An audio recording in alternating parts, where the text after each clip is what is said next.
जिल्ह्यात गावठाण फीडर सेपरेशनची कामांमध्ये मोठा भ्रष्टाचार, माजी आमदार विजय भांबळे यांचा आरोप। परभणी जिल्ह्यात गावठाण फीडर सेपरेशनची कामांमध्ये मोठा भ्रष्टाचार झाला असून याची चौकशी करण्याची मागणी राष्ट्रवादी काँग्रेस अजित पवार गटाचे माजी आमदार विजय भांबळे यांनी केली आहे। या संदर्भामध्ये त्यांनी आज महावितरणच्या अधिकाऱ्यांची भेट घेतली असून अधिकाऱ्यांना घेराव घालत आक्रमकपणे आपली मागणी मांडली। यासोबतच जिल्ह्यात सुरू असलेल्या भारनियम देखील बंद करण्याची त्यांनी मागणी केली आहे।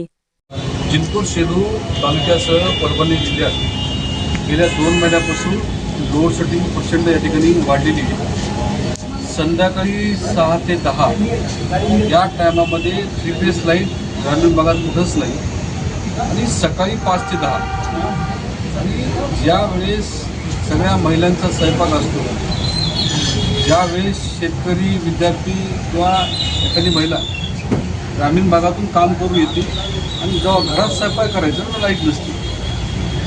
आणि आम्ही सगळ्याच कार्यकर्त्यांची आमची मागणी आहे की जिंतूर शेलू तालुक्यासह संपूर्ण परभणी जिल्ह्यातली ग्रामीण भागातली लोड शेडिंग ही तात्काळ बंद करावी व संध्याकाळी सगळ्या शेतकऱ्यांना गावकडना वीज पुरवठा सुरळीत करावा, अशा प्रकारची मागणी आम्ही या ठिकाणी आज केलेली आहे। दुसरी मागणी, जिंतूर शेलू तालुक्यामध्ये अनेक गावं अशी आहेत ज्या गावामध्ये अर्धवट MSCBच्या गावठाण फीडरची कामं सुरू आहेत, काही ठिकाणी नवीन डिप्या बसवायची कामं सुरू आहेत। ते सगळे अर्धवट कामं झाली।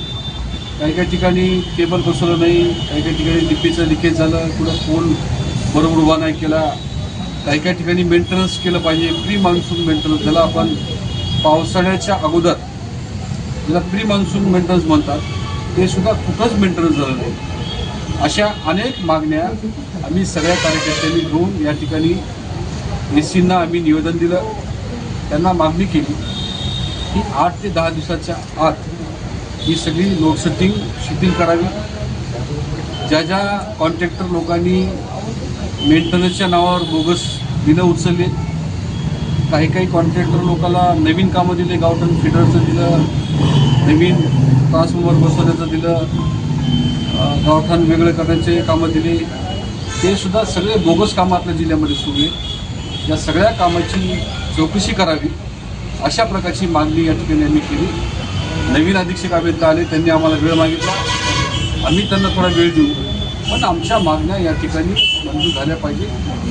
जर आमच्या मागण्या या ठिकाणी मान्य काही दिवसामध्ये नाही केल्या तर लोकशाही पद्धतीनं MSCB ऑफिस समोर खूप मोठं आंदोलन या ठिकाणी आम्हाला करावं लागेल, अशा प्रकारची सूचना आम्ही त्यांना या ठिकाणी दिली।